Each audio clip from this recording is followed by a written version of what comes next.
খবর ঢাকা থেকে রিলে করে শোনানো হলো। বাংলাদেশ বেতার সিলেট। এবারে শুনুন আমাদের স্থানীয় খবর। আসসালামু আলাইকুম।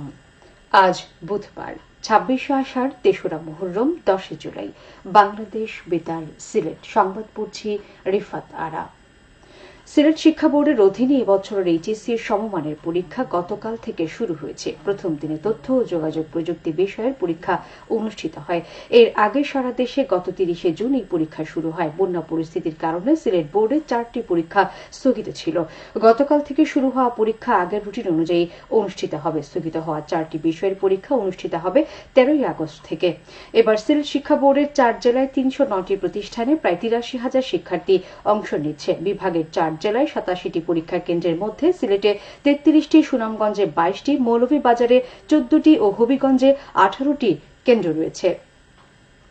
সিলেটে বন্যা পরিস্থিতির বেশ উন্নতি হয়েছে। নিচু এলাকা থেকে পানি নামছে ধীর গতিতে। পানি কমতে থাকায় আশ্রয় কেন্দ্র থেকে নিজ বাড়িতে ফিরছেন বন্যার্তরা। স্বাভাবিক হয়ে আসছে বিভিন্ন উপজেলার গ্রামীণ যোগাযোগ। বিভাগীয় কমিশনার অফিস জানায়, তৃতীয় দফায় বন্যায় সিলেট বিভাগে 375টি আশ্রয় কেন্দ্র খোলা হয়েছে। এর মধ্যে সিলেট জেলায় 213টি, সুনামগঞ্জে 45টি, হবিগঞ্জে 8টি, মৌলভীবাজারে 109টি আশ্রয় কেন্দ্র রয়েছে। বন্যায় সিলেট বিভাগে প্রায় 13 লাখ মানুষ আক্রান্ত হয়েছেন। এর মধ্যে সিলেটে প্রায় 6 লাখ, সুনামগঞ্জে প্রায় 4 লাখ, হবিগঞ্জে 2 লাখ এবং মৌলভীবাজারে প্রায় 3 লাখ রয়েছেন। বিভাগের 375টি আশ্রয় কেন্দ্রে আশ্রয় নিয়েছেন প্রায় 21,000 মানুষ। বানভাসীদের জন্য বরাদ্দ দেওয়া হয় জিআর চাল 5,015 মেট্রিক টন এবং প্রায় 1,28 লাখ টাকা। এছাড়া শুকনো খাবার প্রায় 48,000 প্যাকেট, শিশু খাদ্য 40,000 ও গোখাদ্য 40,000 প্যাকেট বরাদ্দ দেওয়া হয়। বন্যা সতর্কীকরণ কেন্দ্রের তথ্য অনুযায়ী গতকাল বিকেল 3টায় সিলেটে সুরমা নদী বিপদসীমার 34 সেন্টিমিটার নিচ দিয়ে প্রবাহিত হচ্ছে। এছাড়া কানাইঘাটে সুরমা বিপদসীমার 28 সেন্টিমিটার উপর দিয়ে প্রবাহিত হচ্ছে। অপরদিকে কুশিয়ারা নদীর অমলশীত পয়েন্টে পানি বিপদসীমার 44 সেন্টিমিটার উপর দিয়ে প্রবাহিত হচ্ছে।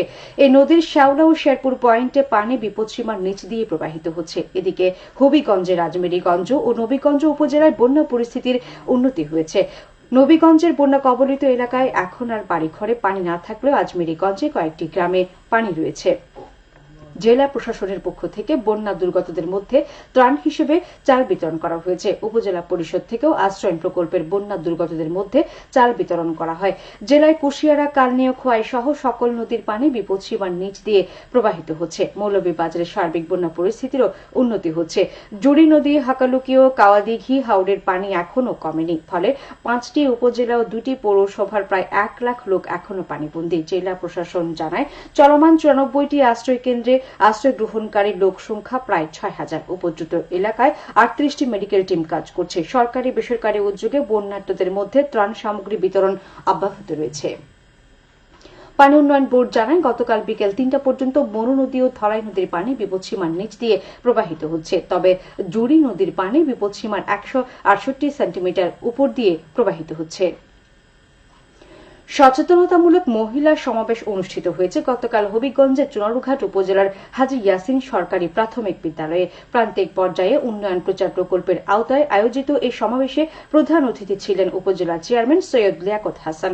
সভায় শিশু ও নারীর উন্নয়ন সহ সরকারের বিভিন্ন উন্নয়ন কর্মকাণ্ড বিষয়ে আলোচনা করা হয়। বিভিন্ন শ্রেণী ও পেশার 150 জন নারী সমাবেশে উপস্থিত ছিলেন। জেলা তথ্য অফিস এই উদ্যোগ নেয়। প্রশিক্ষিত নারী শিক্ষার্থীদের ল্যাপটপ প্রদান করা হয়েছে গতকাল মৌলভীবাজারে। সকালে কালেক্টরেটে আয়োজিত অনুষ্ঠানে প্রধান অতিথি ছিলেন জেলা প্রশাসক ড উর্মি বিনতে সালাম।